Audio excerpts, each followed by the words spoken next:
대통령으로서의 직책을 성실히 수행할 것을 국민 앞에 엄숙히 선서합니다.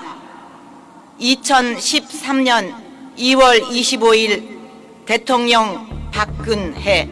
사실상 80년대 이후부터는 전대협을 통해서 한 20년간 거의 학생운동이 대학가해를 전면적으로 장악한 시기가 온 거예요. 그러면 지금 현재 예를 들면 공무원들이랄지, 그 다음에 판사랄지, 이런 사람들 다 어디서 나와요? 대학 출신들에서 나와요. 그러니까 이들을 통해서 혁명 전사로 길러낸 사람들이 사실상 우리 사회 구석구석에 들어가게 된 거예요. 그것이 오늘날 20년, 30년이 지난 현재 이들이 장성해서 우리 사회에 이제 중추가 된 것들이에요. 그리고 그들 중에는 예를 들면 교사로 들어간 사람은 지금 전교조 핵심 세력이 돼 있죠. 그 다음에 그 중에 또 머리 좋은 친구들은 또 판사로도 나갔고, 그 다음에 검사로도 나갔고, 그 다음에 공무원으로도 시험 봐서 들어가죠. 그래서 그러면 언론계에도 들어가고, 지금 우리 사회 중추에 다 들어가 있다고. 그러니까 지금 그들이 지금 하나가 기회가 되니까 이들이 하나로 지금 모여지는 거예요. 물론 그 중에는 핵심들, 기획자들이 있죠. 남한의 좌익 세력들은 비자익 정권이 들어서게 되면 그날서부터 퇴진운동을 전개합니다. 그러니까 이명박 정권이 들어서서도 이명박 정권이 들어선 직후서부터 이명박 정권 퇴진운동을 전개했습니다.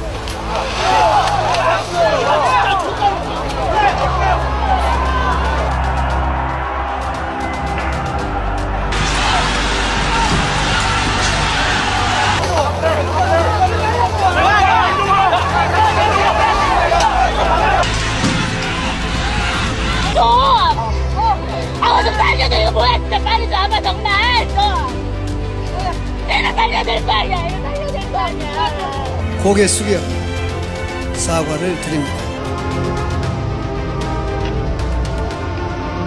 박근혜 정권은 이제 득표율에 있어서 차이도 있었고 뭐 댓글 사건 뭐 또 각종 루머 조작 부정선거 뭐 그런 것들을 해가지고 박근혜 정권 출범 전서부터 박근혜 퇴진 운동을 전개했습니다. 이것만 기억하시면 됩니다.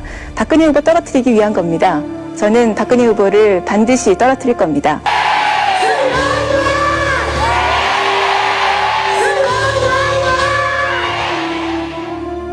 대통령 박근혜 탄핵소추안은 타결되었음을 선포합니다.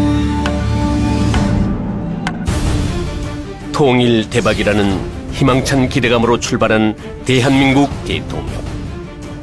정교조 법의 노조화를 시작으로 통합진보당 해산, 북한 인권법을 통과시키며 대북 정책을 강화하고 공무원 연금법, 김영란법을 통해 대한민국의 부패를 청산하려는 대통령의 의지는 그러나 보이지 않는 수많은 적들을 만들어냈다. 통진당 해산 후에도 계속되는 대한민국 전복 세력과 자신들의 기득권을 지키려는 언론과 노조, 나라가 어떻게 되든 말든 권력만 잡으면 되는 정치 권력들은 노골적으로 불만을 가지기 시작했다. 그런 부역자들과 배신자들의 콜라보레이션, 그것의 결과는 이에 재판관 전원의 일치된 의견으로 주문을 선고합니다. 주문, 피청구인 대통령 박근혜를 파면한다. 헌정사상 최초로 대통령이 탄핵 인용도 아닌 파면이 됐다. 이건 영모다.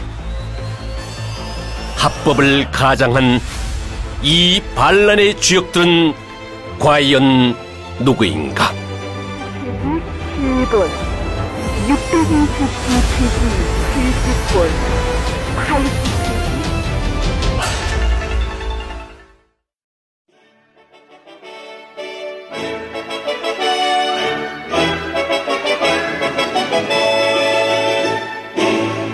Victor!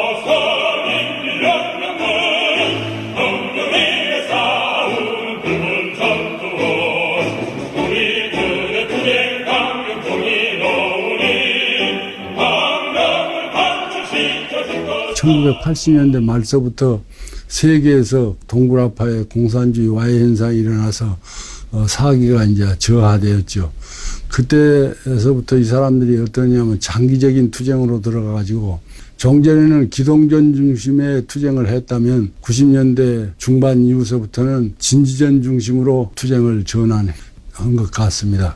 안토니오 그람시, 이탈리아의 정치가이자 공산주의자이다. 그를 주목해보자. 대중들의 환호를 받으며 등장한 공산주의는 한동안 유럽을 지배했다.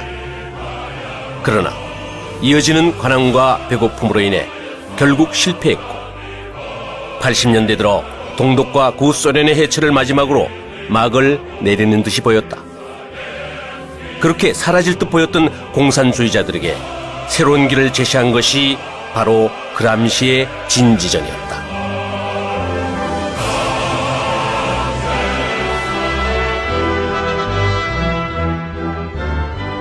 사회주의를 꿈꿨던 386 운동권들은 그람시의 진지전을 충실히 이행했다.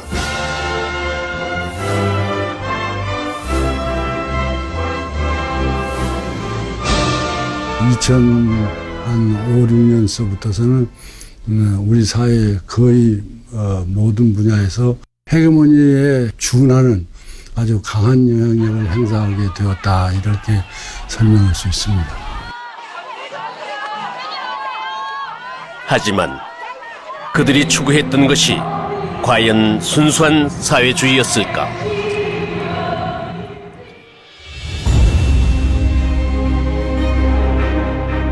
잘 아시듯이 개성공단을 통해 작년에만 1,320억 원이 들어가는 등 지금까지 총 6,160억 원의 현금이 달러로 지급되었습니다. 결과적으로 우리가 북한 정권의 핵과 미사일 개발을 사실상 지원하게 되는 이런 상황을 그대로 지속되게 할 수는 없습니다. 한국과 미국은 한반도 유사시 양국군을 주의 통제하는 전시작전 통제권의 전환을 재연기하면서 사실상 무기연기하기로 결정했습니다. 비청구인 통합진보당을 해산한다. 2. 비청구인 소속 국회의원들은 그 의원직을 상실한다. 정당 활동정지 가처분 신청 사건은 본안 사건에 관한 종국 결정을 선고하였으므로 가처분 사유가 없어 관여재판관 전원의 일치된 의견으로 이를 기각하기로 합니다. 가운데서 보복 응징 개념인 KMPR의 일환입니다. 대통령은 임기 초반부터 강력한 대북 제재 프레임을 가동했다. 박근혜 정부 3년 반은 고통과 질곡이었습니다. 국민들은 약속을 지킬 것이라 철석같이 믿었습니다. 그러나 돌아온 것은 무엇입니까? 선민경제 파탄과 국민 분열의 연속입니다. 야당의 공세와 함께 때맞춰 그들이 조직적으로 움직이기 시작했다. 조수 31조 공문 드리겠습니다.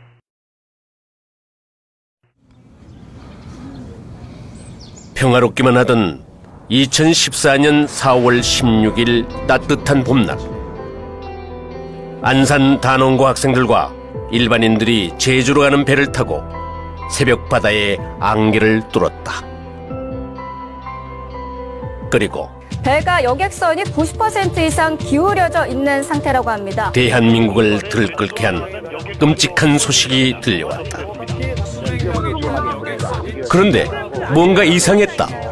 모든 언론은 학생 전원 구조라는 오보를 낸다. 모든 언론이 오보를 낸다는 것의 확률은 얼마나 될까? 이 언론의 오보가 시간이 지나 세월호 7시간이라는 미스테리의 단초를 제공하게 되는 결정적 역할을 하게 된다. 일단 세월호는 참 의문이 많은 거거든요. 어떻게 이렇게 일사불란하게 그쪽에 있는 애들만 다 빠져나가? 어떻게 목포의 VTS는 아무 일도 안 했고, 왜 거기 3등 항해사가 키를 잡을 수가 없습니다. 근데 왜 3등 항해사 키를 잡았었고, 왜 변침을 급격하게 했었고, 저는 이거는 우연이라고 볼 수가 없어요. 이 자초했을 때 그 상황을 보면 10개 중에서 어떻게 거의 다 우연이 아닌 필연으로. 그러니까 연구방법론이나 과학 철학하는 사람들 입장에서 보면은 이건 우연이라고 안 봐. 이건 뭐가 있을 것이다. 그러나 확증이 없으니까. 청해진 해운 문제인데요. 검찰이 청해진 해운의 실소유주 유병헌 전 회장 일가의 자금 흐름과 비리 등 전방위 수사를 벌이고 있습니다. 노무현 정권이 들어서고부터 대기업에 대해서는 어떠한 그것도 안 하겠다고 그랬어. 실제로 노무현 정권이 타켓 받은 게 타켓으로 기업체하고 정경유착한 게 중견그룹 중소기업들이에요. 그렇기 때문에 세모 같은 경우는 충분히 가능하지. 그때 큰 기업들이 다 망했거든. 그래서 나온 것들이 엄청난 비리업체들이 많이 나왔지. 근데 바다의 얘기 같은 경우도 이런 것도 그때 조사하다가 끝냈다고. 그래 국민한테는 대기업이랑은 관계없다. 그럼 뒷구멍에서는 딴짓 다 했다는 거죠. 금선 내부를 샅샅이 뒤진다고는 하지만 축구장 30여 개 크기에 정경유착의 핵심 인물인 유병헌은 갑자기 사라졌고 세월의 침몰과 함께 진실 역시 침몰하고 말았다. 말로 하도 좋은 말로니까 보이나. 내가 휘발유 가져와서 변신해야지 딱 알지. 분노는 시작되었다. 그 분노의 현장에는 꼭 등장하는 세력들이 있다. 유족도 아니면서 유족 대표가 된 사람. 그리고 유족이라고 하기에는 뭔가 다른 의도를 가진 것처럼 보이는 사람. 평소에는 찾지도 않던 딸의 죽음에 오열하는 자가 갑자기 영웅이 된 이유는 무엇이었을까? 이렇게 보면 돼요. 정의당은 있잖아요. 통진당하고 나중에 분리가 됐지만 한 몸입니다. 한 몸에서 하나는 강성, 하나는 약성. 그래서 강성이 빠져난 게 통진당이지. 그랬다고 해서 정의당 안에서 통진당처럼 같이 갖고 있는 이념에 있는 사람이 없다? 아니에요. 항상 교두보를 마련해 둡니다. 통진당 극성으로 빠져나갔자면 여기 연락책이나 이걸 꼭 씹는 게 공산주의의 기본 전략이에요. 서민을 살리려면은 빨리 끝냈어야지. 근데 지금 2년 반 동안 끌어. 서민경제 이것 때문에 다 박살난 거야. 거기에다가 시위까지 했지. 이제 우리 청와대로 가겠습니다. 가족들과 함께 국민들이 해상사고에 난데없는 시위가 기다렸다는 듯이 펼쳐진다. 가만히 보면 매번 보던 패턴들이다. 효순이 미선이 말도 안 되는 광우병 선동 때도 이런 시위가 벌어졌다. 지금 지나간 화면들도 이런 시위가 섞여 있지만 아무런 차이를 못 느낄 것이다. 그리고 똑같은 패턴은 또 있다.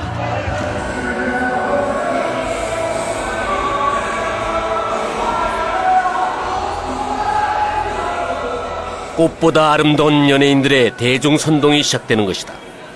대중적 힘을 이용하는 이런 패턴들은 왠지 많이 보던 수법이다. 이런 연예인들이 이성과 논리를 무장해제시키고 나면 어린 학생들과 청년들은 다분히 감정적 상태로 빠져든다. 그 틈을 이용해 자연스럽게 자신들의 목적을 이루려는 세력들이 등장한다. 대한민국을 인정하지 않는 종북 세력들. 국민이 맡은 무한 책임자에 대한 그 권력을 근본을 알 수 없는 저작권이 아들자에게 던져주고 말았습니다. 국민이 주인되는 또 다른 세력들. 자신들의 정치적 이득을 위해 어린아이들의 죽음마저 이용하는 권력들. 박근혜 대통령이 물러나지 않으면 우리 대한민국은 수습되지 않습니다. 감사의 인사를 드립니다. 전국 시민 여러분 존경합니다. 감사합니다. 이 비참한 사고가 왜 그토록 고마울까?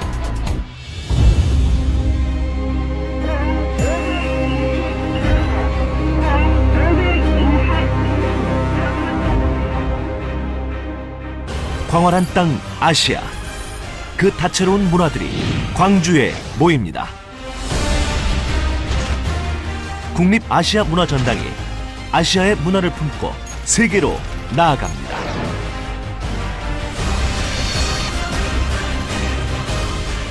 국립아시아문화전당 아문법이라 불리는 아시아 문화중심도시 조성에 관한 특별법, 김대중 공전법이라고도 불리는 이 법에 우리는 주목할 필요가 있다. 대통령이 잦은 순방으로 자리를 비운 사이 김무성과 유승민은 29번째 배신을 계획한다. 김대중의 수건 사업이던 아문법을 통과시켜주고 자신들의 요구사항을 얻어내자는 판단이었다. 하지만 유승민은 야당에 아무것도 얻어내지 못했고 이용만 당한 꼴이 되어 배신의 정치라는 말이 대통령에게서 나오는 계기가 되었다. 5조 3천억짜리 김대중 문화궁전 설립 사업이다 라고 생각하시면 될 것 같습니다. 그래서 총 사업비가 5조 3천억, 건설 비용만 7천억입니다. 그리고 매년 800억 원 이상의 이 운영비가 5년 동안 이제 지원되는 이제 사업인데요. 어찌 보면 김대중 우상화 사업이라고 좀 볼 수가 있습니다. 특히 이 김대중 우상화 사업에 대한민국의 이 국민 혈세가 너무나 많이 낭비가 되고 있는데, 몇 가지 이제 사례를 좀 말씀을 드리면, 신안군에 보면 이제 김대중 생가 개선 사업이 있고요. 김대중 컨벤션 센터, 노벨 평화상 기념관, 연세대 김대중 도서관, 경기 북부도청의 김대중 홀, 강원 양구의 평화댐 김대중 동상, 사이버 김대중 도서관, 김대중 평화재단, 김대중 다리, 동교동 김대중 도서관 등등, 이제라도 좀 김대중 우상화를 위해서 낭비되는 엄청난 이 국민 혈세랄까요? 이제 그런 것들에 대해서 조사를 해서 이제 국민들이 좀 제대로 바로 알 수 있도록 좀 알려야 된다고 생각이 됩니다. 건국 대통령은 세 줄을 걸어내리면서 그들의 우상화 작업물은 어디서 많이 본 듯한 장면이다. 싱크로율 100%. 여기 아시아 문화 전당에 주목되는 곳이 하나 있다.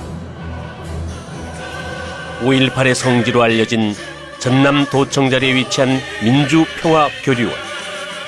이런 것이 왜 아시아 문화 전당에 있어야 되는지 설명할 수 있는 사람은 과연 몇이나 될까? 확실한 것은 5조 원의 국민 혈세가 들어가는 이곳에서 국민들이 보았던 것은 아시아 문화가 아니라 대통령 탄핵을 위해 든 횃불 뿐이었다. 김대중 영화, 우상화에 앞장섰던 이 김무성이나 유성민 의원 같은 경우는 이 국가와 국민 앞에, 특히 국민과의 역사 앞에 반드시 좀 심판을 받아야 되지 않나라는 생각이 듭니다. 선거 수단으로 삼아서 당선된 후에 신뢰를 어기는 배신의 정치는 결국 패권주의와 줄세우기 정치를 양산하는 것으로 반드시 선거에서 국민들께서 심판을 해 주셔야 할 것입니다. 그들의 배신은 끝나지 않았다. 대선 공약을 헌신짝처럼 내버린 박근혜에게 두 번 다시 속지 말고 단결로 승리하여 웃자. 새누리당 김무성 새정치민주연합 문재인 대표가 국민공천제, 오픈 프라이머리 도입에 사실상 합의했습니다. 정당 민주주의 핵심은 국민과 당원들께 공천권을 국민공천제. 그것은 자신들의 기득권을 지키려는 대국민 사기극이었다. 여야 모두가 비판했지만 김무성은 강행했다.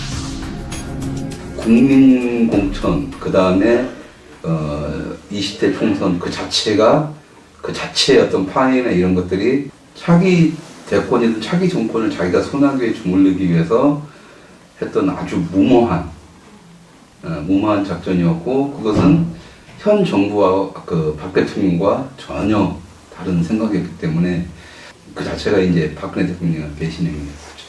본인들만의 정치에서 벗어나 국민의 생명과 재산을 지키고 국가를 위기에서 구해내려는 애국심을 가져야 합니다. 그 누구도 국민과 약속한 이 국민 공천제를 틀을 갖다가 흔들 수 없다는 점을 분명히 다시 한번 강조해 말씀드립니다. 자격 있는 사람 갖고 상향식으로 해야지 자격 없는 사람을 왜 상향식으로 해요? 그렇게 하면은 이상한 사람들, 지방의 토호들, 심지어는 조폭도 될 수 있잖아요. 공관위원회에서는 어떤 경우라도 공천 룰을 벗어나는 결정을 할 수가 없습니다. 분명히 하고 싶은 것은 공천과 관련해서는 당 대표는 아무 권한이 없어요. 그것은 공천관리위원회가 결정하도록 되어 있고요. 지 생각대로 안 되니까 그 직원들한테까지도 사람을 심어놔가지고 거기서 뒤에서 직원들 2명이서 해가지고 그걸 실시로 보고를 하니까 새누리당은 김무성의 사당화가 된 상태였습니다. 모든 걸 컨트롤하고 하다못해 저희 안에서 회의가 되는 것이 생중계로 그 사람 귀에 보고가 되고 금방 있었던 얘기가 5분 10분 뒤에면 김무성 의원한테 들어가니까 우리는 그걸 용납을 못했죠. 공천위는 오히려 전략공천을 문제 삼은 김무성 대표를 비판했습니다. 특히 외부 공천위원들은 김 대표의 사과를 요구하며 공천위를 파행시켰습니다. 최공재 외부위원은 결국 공천 과정은 충돌과 파행으로 치닫고 내부 위원들과 외부 위원들 간의 갈등은 극도로 고조됐다. 관리위원회 회의가 어제 이어서 오늘도 무산됐습니다. 황진화 사무총장 그리고 각 위원들의 대치는 결국 김무성과 대통령이 충돌하는 형태였고 비박으로 불리는 의원들의 배신은 공천 과정을 거치면서 극대화된다. 자세한 이유나 배경은 모른다고 말했습니다. 황 의원이랑 홍 의원이랑 두 명이 최고위원인 김무성 의원한테 보고를 하는 거죠.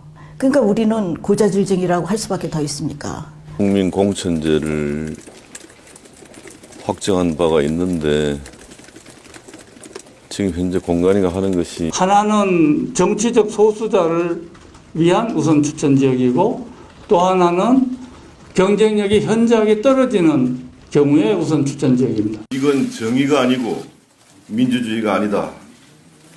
불공정하게 짝이 없는 공천, 사천, 밀실 공천에 불복하겠다. 그래 물타기는 된 것 같습니까? 그러니까 매사를 그렇게 그냥 이렇게 꼬아갖고 그렇게 하면은 우리가 무슨 일을 할 수 있겠어요? 아마 기억을 더듬어 보시면 아실 거예요. 공천 초반에만 해도 싸우고 난리를 시대만 해도 그래도 180석 이상 과반 이상 확고하게 새누리당을 잡는다고 했었어요. 자, 그렇다면 이 국민공천이고 뭐고 하면서 자기가 뭔가를 그림을 그려내고 박근혜 세력을 밀어버리고 자기가 권력을 잡으려고 했던 자가 자, 그 사람한테 그 결과는 얼마나 무서운 거겠습니까? 그죠? 어떻게든 깨야죠. 그 다음부터 말도 안 되는 것들이 이루어지는 거죠.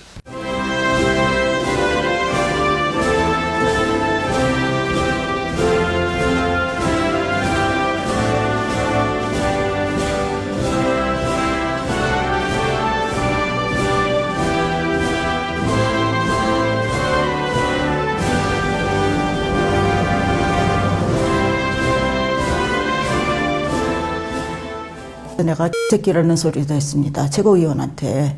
그랬더니 최고위원한테 새끼 소리가 말이 되냐고 황 의원이랑 홍 의원이 얘기하는데 말도 안 되는 짓이지 않습니까, 이거는? 그때 내부에서도 그렇고 외부에서도 차라리 이번이 기회니까 김무성 내려갈 때 비상사태 걸어가지고 목세가 사라진 거잖아요, 지금. 지금 당장 공천을 내야 되는데 비상사태 선포하고 옥새 분실시고 내고 여러 가지 안건들이 얘기가 나오고 있었는데 원유철이 그냥 땀따라 따라 내려간 거죠. 회 같이 먹고 올라오고 끝나버린 거 내려가는 순간. 그냥 그게 친박과 비박의 어떤 이제 그 합의를 본다 이런 모양새가 되어버리니까. 짚어졌습니다만 20대 총선 결과가 여소야대를 넘어서 원내 제1당의 교체라는 결과를 낳았습니다. 누구도 예상하지 못했던 충격적인 결과였지만 배신자들은 충분히 예상했던 결과였다. 여당의 참패. 하지만 그 참패를 즐기는 자가 있었다. 공천 과정에서 가장 주목받은 인물은 탈당한 유승민 의원과 이른바 옥새 투쟁을 벌인 김무성 대표입니다. 당시 공천관리위원 심사를 할 때도 보면은 그 내부 외부 다 합쳐서 현 박근혜 대통령을 지지하는 사람들이 더 많은 것처럼 보여요. 하지만 이미 외부 공관위원회에서도 한 명은 김무성이 섭외가 끝난 사람이고 친박이라 불려있는 내부 위원들 중에서도 끈앞풀이 한 명 있었던 거죠. 배신자가. 한 번 배신한 사람은 또 배신을 해요. 2번, 3번 합니다. 그래서 그 배신자들은 절대 받아들여서는 안 돼요. 유승민, 하태경, 김무성 이런 사람들은 떠나야 돼요. 배신의 절정, 배신의 꽃. 새누리당의 김무성의 신의 한 수가 공천 파괴입니다. 이제 그들은 30번째 마지막 배신을 준비한다.